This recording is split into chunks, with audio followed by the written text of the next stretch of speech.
नड्डा जी को जय श्री राम। जय श्री राम, जय श्री राम। धूमल जी को जय श्री राम। जय श्री राम, जय श्री राम। जयराम जी को जय श्री राम। जय श्री राम, जय श्री राम। बिंदल जी को जय श्री राम। जय श्री राम, जय श्री राम। अनुराग जी के लिए जय श्री राम। जय श्री राम, जय श्री राम। धन्यवाद। आज के इस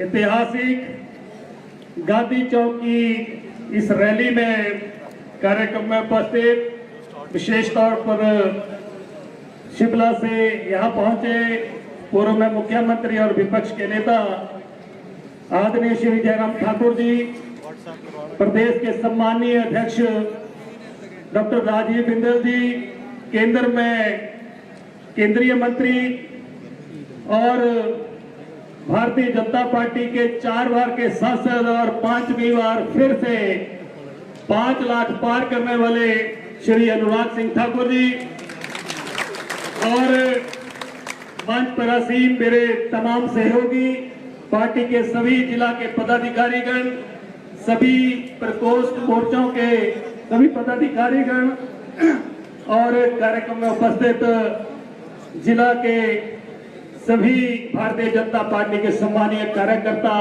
पत्रकार साथियों, सबसे पहले तो मैं आप सबका स्वागत करता हूं। मुझे लगता है कि जो आज रैली में जोश है वो पूरे देश की तरह हिमाचल प्रदेश में भी कांग्रेस का सफाया होने वाला है।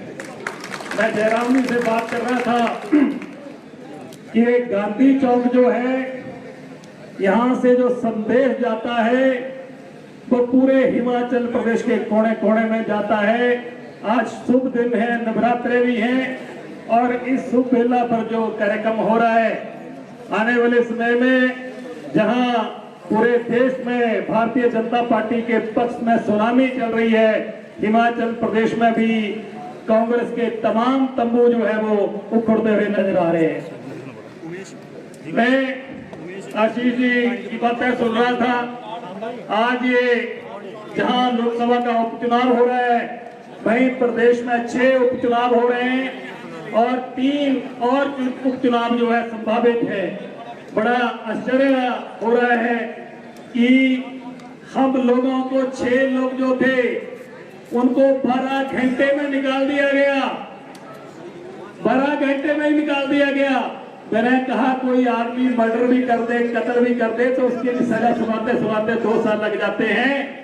ये क्या मजबूरी थी सुप्पू सरकार की कि 12 घंटे में ही हम लोगों को ना सुना गया। आरोप क्या लगाया गया कि भाई आप लोग जब बजट पास हुआ तो आप मौजूद नहीं थे, कोई सुनाई नहीं हुई। और दूसरी तरफ 3 इंडिपेंडेंट विधायक जो है वो रिजाइन दे रहे हैं और आज 20-25 दिन हो गए रिजाइन किए हुए, वो रिजाइन एक्सेप्ट नहीं हो रहा है। दोनों बातें समझने वाली मजबूरी क्या है। पता है इनको कि सारे के सारे जो उपचुनाव और लोकसभा के चुनाव हो रहे हैं, इनमें सफाया होने वाला है। इसलिए ये जो सरकार है, क्या वजह रही कि मुख्यमंत्री अपने जिले के 3 विधायक चले गए। मुख्यमंत्री को इसके बारे में सोचना चाहिए, विचारना चाहिए कि क्या कमी रही है। जिस घर में अपमान होता है, जिस घर में आपके काम नहीं होते हैं, मुझे लगता है उस घर में नहीं रहना चाहिए। यही कारण था कि आशीष जी बैठे हैं, 6 महीने इनको मिलने का समय नहीं दिया और जब मिलते थे जब मिलते थे तो 3-3 घंटे इंतजार करना पड़ता था। इनका कसूर एक ही था कि ये सराकड़ में मेरा कार्यक्रम हुआ, उस कार्यक्रम में पहुंच गए और उसको कहा, उसके बाद इनको जो है कहा गया कि आप कार्यक्रम में क्यों गए। मुख्यमंत्री का दिल बड़ा होना चाहिए, सोच बड़ा होना चाहिए। अब ये चर्चा कर रहे थे कि हमीरपुर का मुख्यमंत्री, ठीक कहा इन्होंने कि ये हमीरपुर के मुख्यमंत्री नहीं है, ये नदौन से सिर्फ चुनाव लड़ने के लिए आते हैं। इनका जन्म जो है वो शिमला में, इन्होंने घर शिमला में बनाया, इनकी पढ़ाई शिमला में हुई, इनकी राजनीति शिमला से चली, इनकी स्टूडेंट पॉलिटिक्स जो है वो शिमला से शुरू हुई, वहीं से पार्षद बने।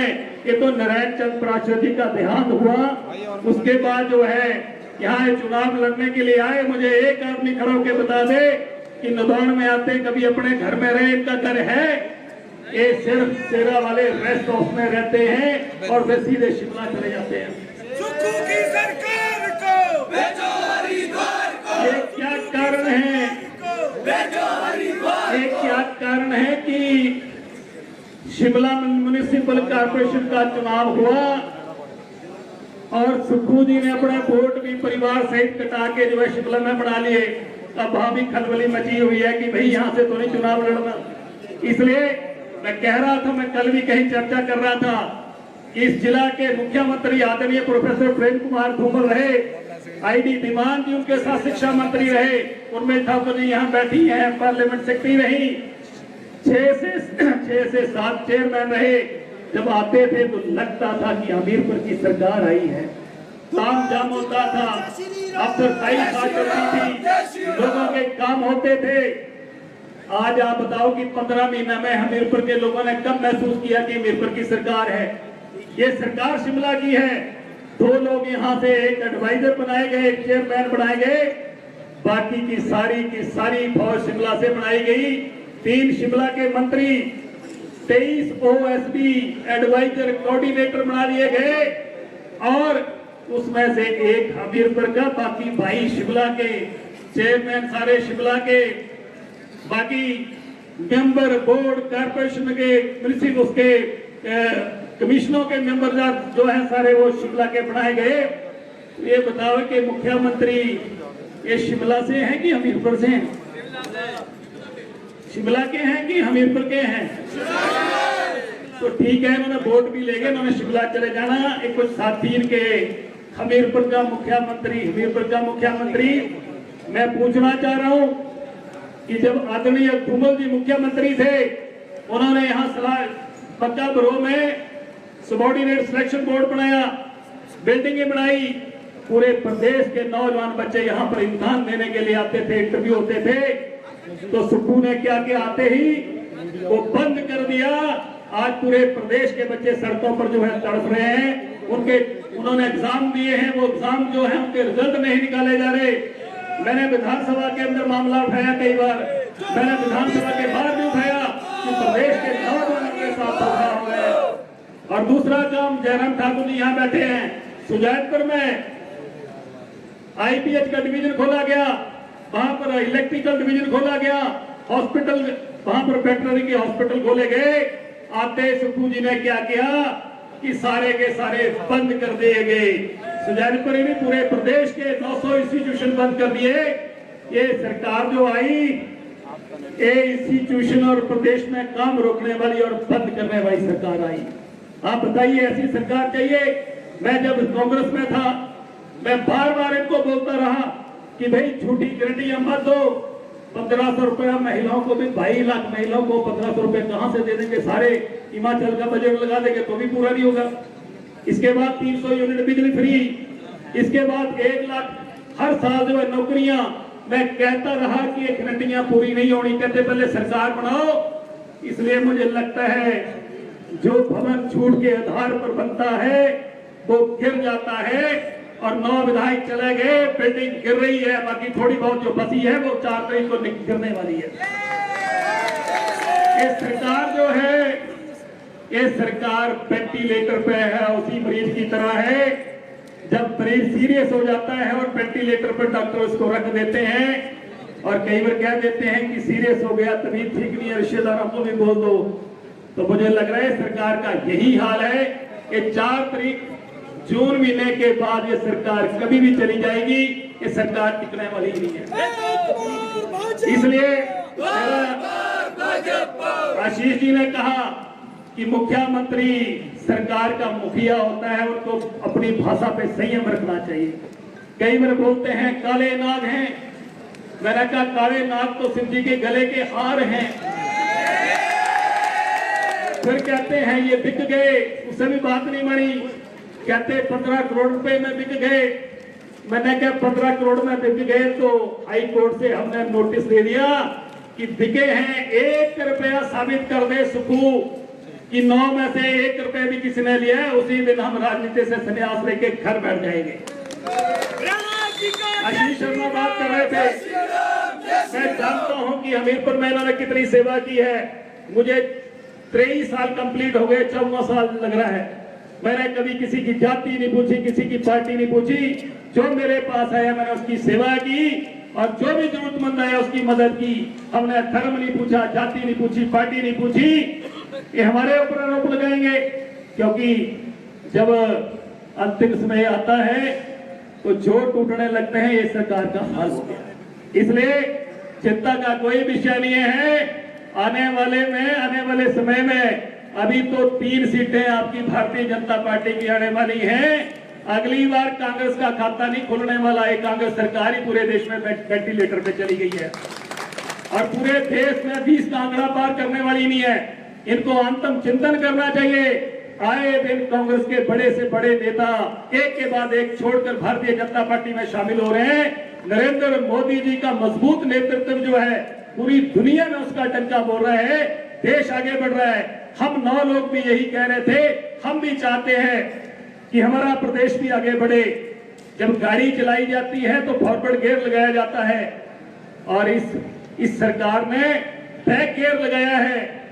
हम लोग भी जब कभी हेलीकॉप्टर में बैठते हैं तो पहले हेलीकॉप्टर वालों को पूछ लेते हैं कि भाई ये डबल इंजन वाला हेलीकॉप्टर है कि सिंगल इंजन वाला है। अगर सिंगल इंजन वाला हो तो हम कहते हैं भैया हमने नहीं जाना। इसलिए समझ लीजिए कि सिंगल इंजन वाली जो सरकार में चल रही है, इसका इंजन बैठ गया है। अब डबल इंजन की सरकार बनने वाली है। इसलिए मेरा आपसे निवेदन है, मैं लंबी बात नहीं करूंगा।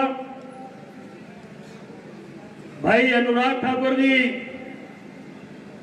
5वीं बार सांसद बनने जा रहे हैं, जहां दिल्ली में ये ऊंचे स्थान पर होंगे। भाई प्रदेश में जो है भारतीय जनता पार्टी की सरकार बनेगी, डबल इंजन की सरकार चलेगी। और अनुराग जी मैं आपको विश्वास दिलाता हूं, हमारी कोशिश रहेगी कि सुजानपुर से जो है वो आपको पूरे पार्लियामेंट में सबसे ज्यादा लीड दिलाने की हमारी तरफ से प्रयास रहेगा। एक व्यक्ति जो है हम घर घर जाएंगे। अभी अनुराग ठाकुर जी का बहुत लंबा समय है। अभी तो एक चमकते हुए सितारे की तरह है। आने वाले समय में और ऊंचाइयों को छुएंगे। हमीरपुर जो है और आगे बढ़ेगा। मैं लंबी बात न करते हुए जहां पर इतनी बड़ी संख्या में आए, मैं नौजवानों का भी धन्यवाद करता हूं, क्योंकि मौसम भी थोड़ा सा खराब हुआ। ये आपको गर्मी से बचाने के लिए, क्योंकि यहाँ बहुत इंद्र आए हैं, यहाँ इंद्र भी आए हैं, राजेंद्र भी आए हैं, इसलिए थोड़ा सा आपको राहत मिली है। इसलिए मेरा आपसे आग्रह रहेगा कि आने वाले 50 दिन बाकी बचे हैं, घर घर जाएंगे, मिलकर काम करेंगे और भारतीय जनता पार्टी के 9 के 9 चुनाव जो होने जा रहे हैं, 6 हो गए, 3 और डिक्लेयर होने वाले हैं। अब इनकी सरकार की सांसें फंसी हुई हैं, इनको रिजाइन ही नहीं एक्सेप्ट कर रहे हैं। मुझे समझ नहीं आती। देश में पहला उदाहरण है कि 6 लोगों को 12 घंटे में निकाल दिया जाता बिना कारण के, और 3 लोग रिजाइन कर रहे हैं, उनके रिजाइन में एक्सेप्ट हो रहे हैं। तो ये 6 के 6 प्लस 3 9 चुनाव होने जा रहे हैं। भारी मतों से सबका समर्थन करें और हिमाचल में 4 पार्लियामेंट के चुनाव हो। केंद्र में मंत्री जो 4 बार जीतने का रिकॉर्ड स्थापित करने के बाद अब की बार 5वीं बार 5 लाख पार के रिकॉर्ड के साथ जीतेंगे, ऐसे हमारे अनुराग ठाकुर जी हमारे बीच में। हमारी पार्टी में जो पार्टी की मजबूत करने के लिए, सहयोग देने के लिए हमारे साथ आए, पूर्व में विधायक रहे भाई राजेंद्र राणा जी, भाई इंद्रदत्त लखनपाल जी, और यहाँ हमीरपुर के लोकप्रिय विधायक भाई आशीष शर्मा जी, पार्टी के हमारे प्रदेश के महामंत्री बिहारी लाल जी, हमारे बीच में जिला के अध्यक्ष देशराज वर्मा जी, पार्टी के साथी हमारे प्रदीप शर्मा जी, विजय अग्निहोत्री जी, कमलेश कुमारी जी, अनिल बिमार जी, उर्मिल ठाकुर जी, नरेंद्र अत्री जी, सुमित जी, और यहाँ उपस्थित वंदना योगी जी, उपस्थित सभी भाइयों बहनों, नौजवान साथियों और पत्रकार मित्रों, मैं समझता हूं कि बहुत लंबी सभा यहां पर हो गई। हमारे बहुत सारे साथियों ने आपके बीच में बहुत विस्तार से अपनी बात कही और इसलिए बहुत ज्यादा कहने की आवश्यकता नहीं है। ये बच्चे बेचारे फोटो खिंचाने के लिए टिकट और ऊपर से मैं देख रहा हूं कि सूर्य भगवान की कृपा, तापमान भी बढ़ रहा है, राजनीतिक तापमान भी और सूर्य का तापमान भी बढ़ रहा है, इसलिए मैं लंबी बात नहीं करूंगा। भाई और बहनों, मैं एक बात जरूर कहना चाह रहा हूं। नवरात्रों की आज ये तीसरा दिन है और तीसरे दिन के इस अवसर पर मैं आप सबको बहुत बहुत बधाई देता हूं, बहुत बहुत शुभकामनाएं देता हूं। और विशेष तौर से आज के इस कार्यक्रम की शुरुआत करने के लिए, जब पहला संबोधन करने के लिए भाई आशीष जी यहां पर आए, तो पूरा मंत्रोच्चारण के साथ इन्होंने शुरुआत की और बहुत बेहतर ढंग से। जय श्री राम, जय श्री राम। और मैं इस बात को दावे के साथ कह सकता हूं, जो हालात बने, जो परिस्थितियां बनी हैं,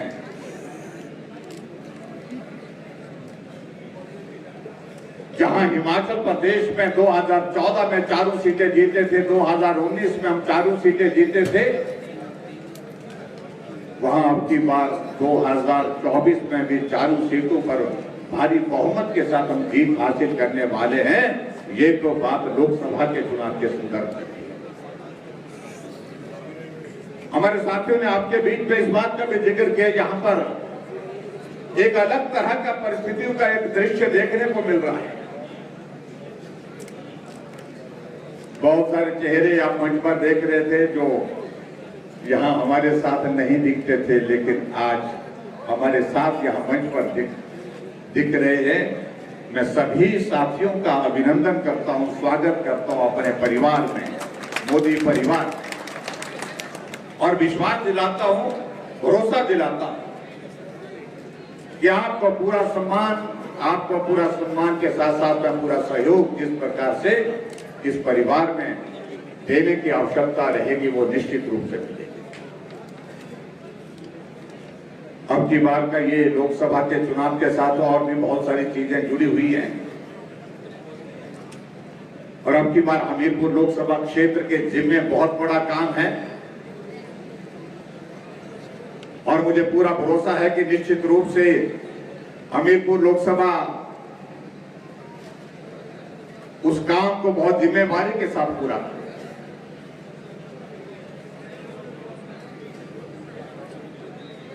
हमारे मुख्यमंत्री सुखविंदर सिंह सुक्खू जी आजकल बहुत ज्यादा बोल रहे हैं और पिछले कल मालूम पड़ा कि यहां गांधी चौक से टहलते टहलते गए,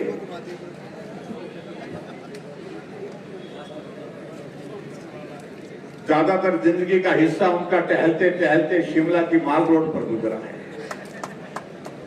ये हकीकत है, मैं इस बात को उनके ध्यान में लाना चाह रहा हूं।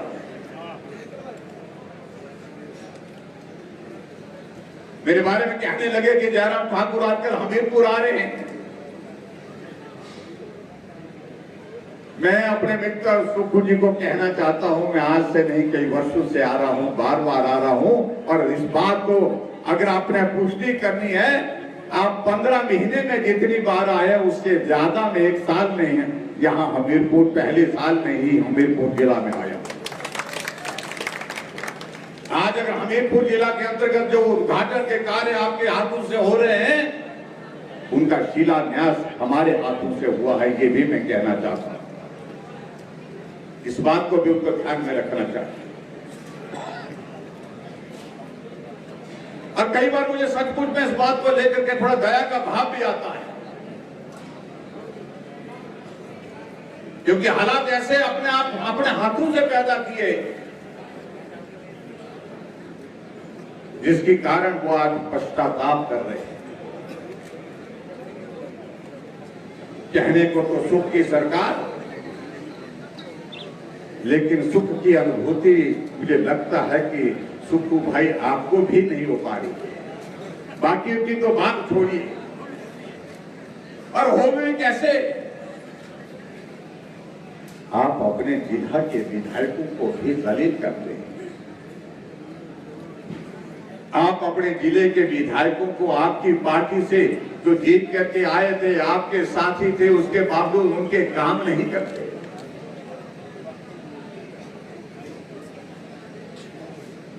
उनको मिलने का समय नहीं देते।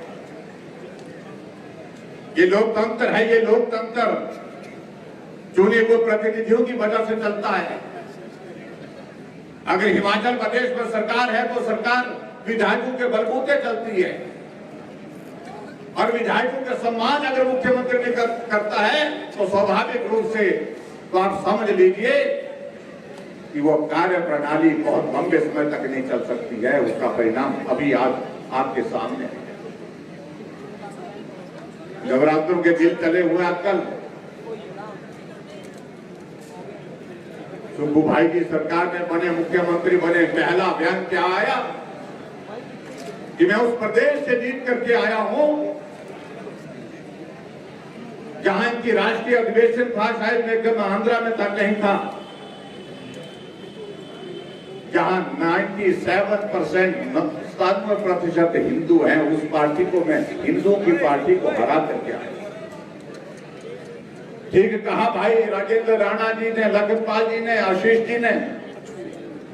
अरे सनातन का विरोध कर रहे हो, हिंदू हो करके हिंदुओं के खिलाफ बोल रहे हो आप, और इसकी स्वाभाविक रूप से इसकी कीमत चुकानी पड़ेगी, ये बात तय थी। और मुझे लगता है कि आजकल के जो राजनीतिक परिस्थितियां बन रही है वो उसी दिशा में इंगित करती है।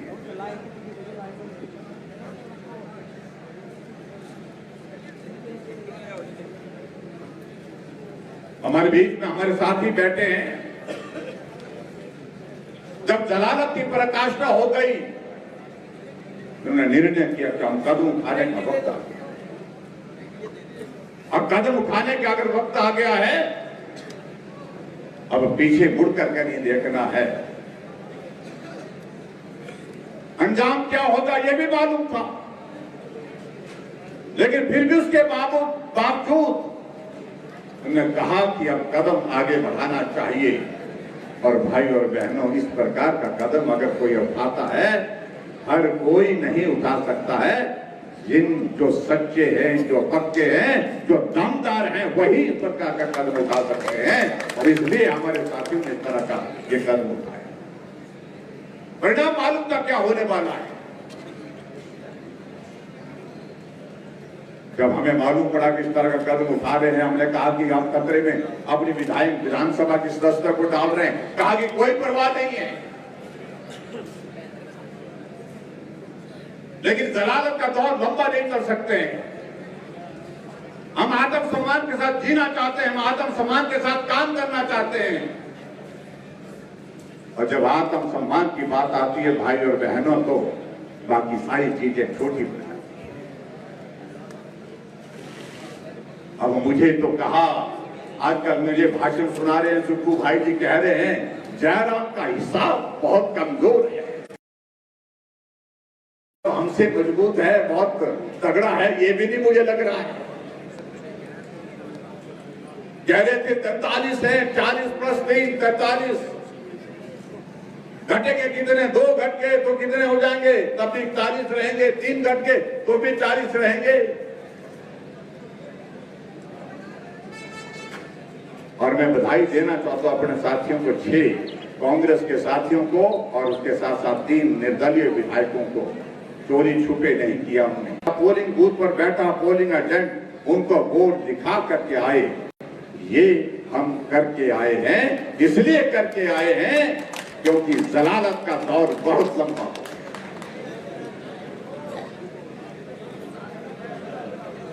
और मेरे हिसाब के बारे में चिंता मत करिए, लेकिन आपका हिसाब कैसे खराब हो गया।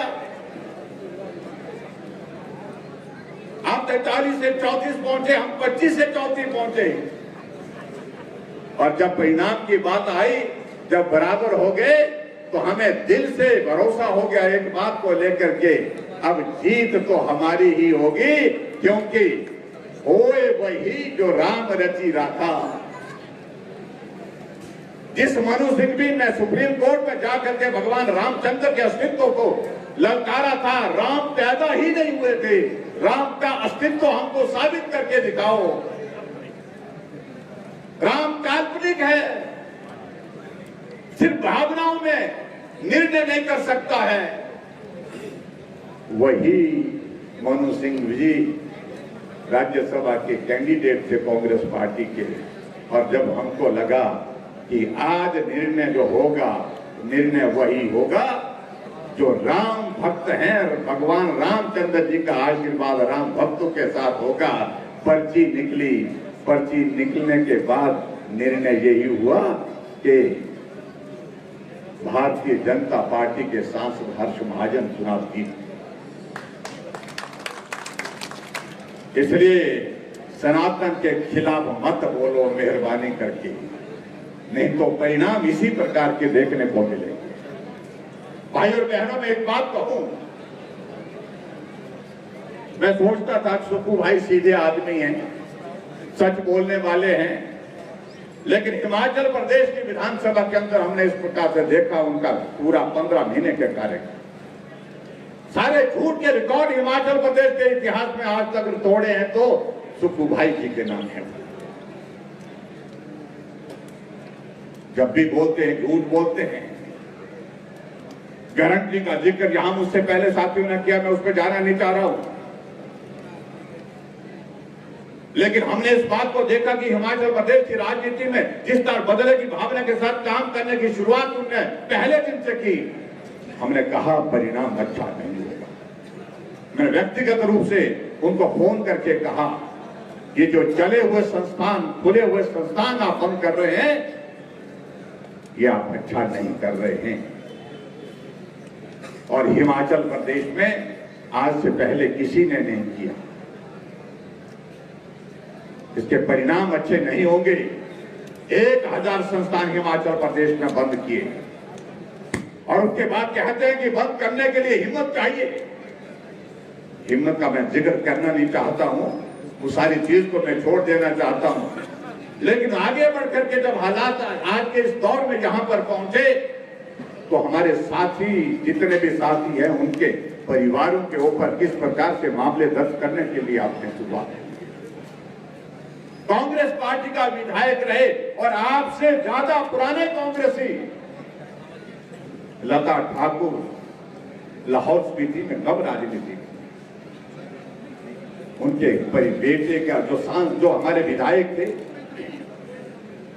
घर का रास्ता जाता था, वर्षों से चलते थे उस रास्ते में, और जब उनको लगा कि ये अपना नहीं है तो घर के रास्ते पर दीवार लगा। हमारे यहां पर विधायक बैठे हैं, उनके कारोबार बंद करने के लिए मामले दर्ज कर दिए गए। ये अच्छी बातें नहीं है। इस देवभूमि हिमाचल प्रदेश में कभी भी इस प्रकार से छोटी बातों में नहीं जाया जाता है, लेकिन उसके बावजूद उन्होंने किया। और मैं यही कहूंगा उनको कि इन सारी चीजों का अंजाम अच्छा नहीं होता भाई। और जो हिमाचल प्रदेश में जो आपने जो किया है इन दिनों में, अब आज हालात ऐसे बने हैं कि जिन विधायकों को कभी आप मिलने से मना करते थे, आज एक एक विधायक को सुबह से शाम तक गिनते हैं, है ना। मेरे पड़ोस में एक विधायक रहते हैं और उनको आजकल चीफ पार्लियामेंट सेक्रेटरी बना के रखा है। एक दिन शाम को आया तो देखा, मैंने कहा बहुत सारी पुलिस वहां पर आई है। मैंने कहा क्या हुआ, अपने स्टाफ वालों को पूछा ये पुलिस किस बात के लिए आई है, बोलते ये विधायक की सुरक्षा के लिए आई है। हमने कहा विधायक कांग्रेस पार्टी का, सरकार कांग्रेस पार्टी की, तो विधायक की सुरक्षा की आवश्यकता क्या है, कहां परेशानी हो रही है। बोलते सुना कि ऐसा है कि कहीं चला ना जाए। अरे कहां जाएंगे वो। और उसके बाद जब हम शाम को रात को भोजन करने के बाद 10 बजे में देखा एक लाल बत्ती नीली बत्ती वाली गाड़ी सारण जाते बजाते वहां पहुंची, उतरे और वहां पर उन पुलिस वालों से पूछ रहे हैं, है ना।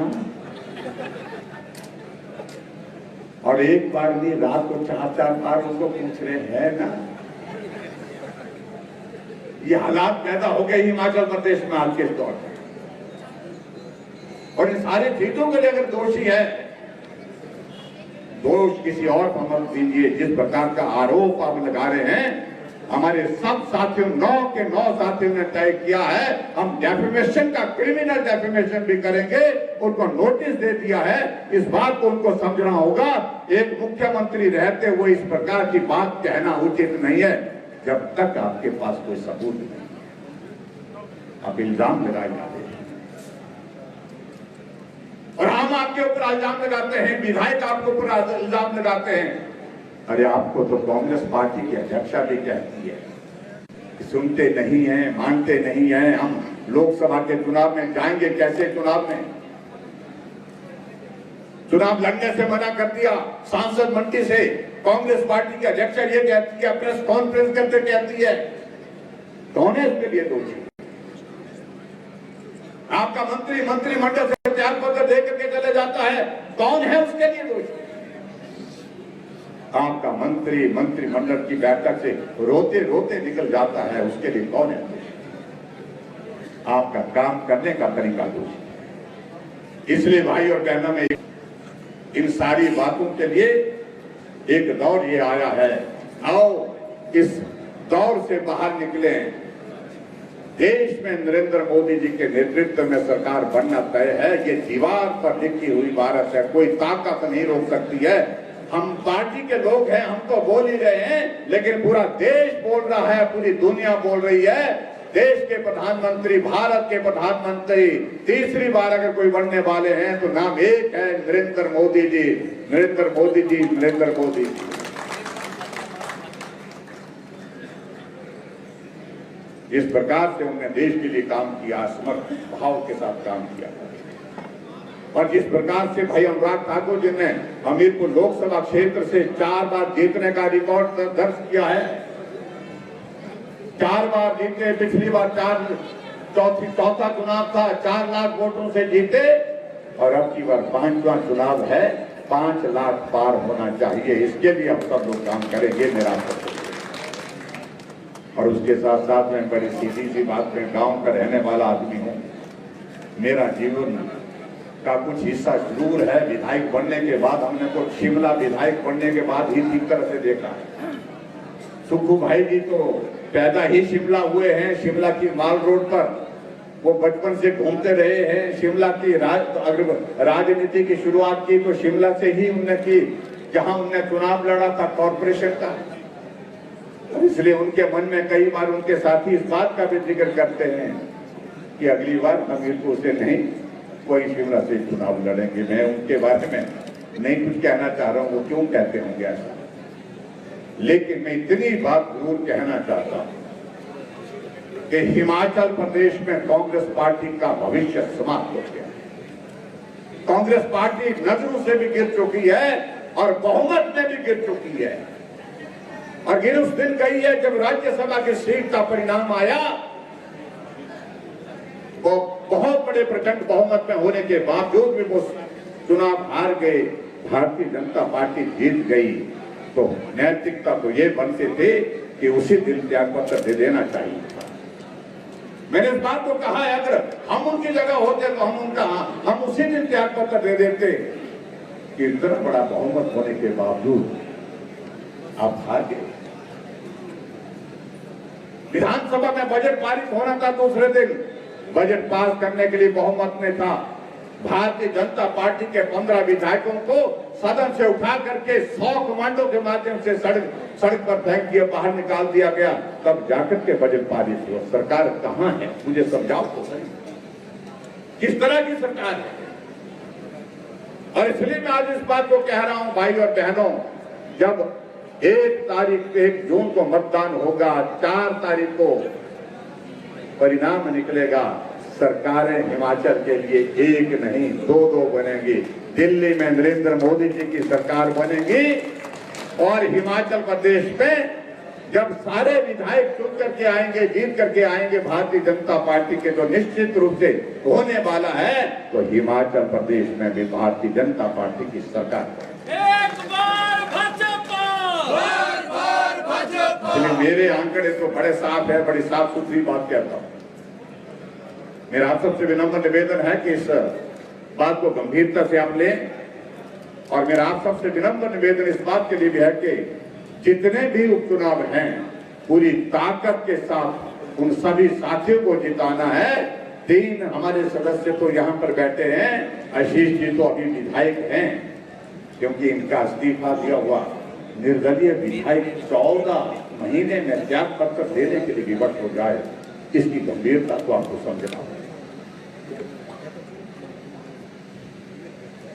जब दबाव डाल करके दलील करके हम आपको परेशान करेंगे, आपको भुगतना पड़ेगा, ऐसी बातें होगी। इन्होंने कहा हम निर्दलीय विधायक की हैसियत से विधानसभा में प्रवेश ही नहीं करेंगे, हम भारतीय जनता पार्टी के चुनाव चिन्ह पर लड़ करके विधानसभा में प्रवेश करेंगे, नरेंद्र मोदी जी के नेतृत्व में देश को मजबूत करते हुए अपना सहयोग देंगे, योगदान देंगे। ये निर्णय करने की हिम्मत बहुत लोगों में नहीं होती है। इसलिए मेरा आप सबसे निवेदन है कि भाई आशीष जी का चुनाव मुझे लगता है कि हो करके रहेगा। त्याग पत्र दिया है, स्वीकार नहीं करेंगे। और मैं इस पर कोई टिप्पणी नहीं करना चाहता हूं, मामला कोर्ट में चल रहा है, लेकिन मैं इतना जरूर कहना चाहता हूं, जो हमारी पार्टी की ओर से घोषित प्रत्याशी है यहाँ पर हमारे बीच में यहाँ पर बैठे हैं राजेंद्र राणा जी, हमारे लखनपाल जी, मेरा आप सबसे विनम्र निवेदन है इनको बहुत बड़े सहयोग के साथ, बहुमत के साथ आप चुनाव में जिता करके भेजे। ये विधानसभा में भारतीय जनता पार्टी के सदस्य के नाते जब प्रवेश करें, विधायक के नाते प्रवेश करेंगे तो सरकार कांग्रेस की जाती हुई दिखेगी, निश्चित रूप से जाती हुई दिखेगी। और इसलिए मेरा आप सबसे विनम्र निवेदन है भाई अनुराग ठाकुर जी, मैं आपको अग्रिम शुभकामनाओं के साथ बधाई भी देता हूँ। ये जीत आपकी ऐतिहासिक होने वाली है। और मैं इस बात को भी कह सकता हूँ, अब की बार को जिस प्रकार का मंजर हम देख रहे हैं, ये जीत इस प्रकार की होने वाली है जो शायद ही हिमाचल प्रदेश में आज से पहले कभी हुई होगी, उस प्रकार की जीत होने वाली है।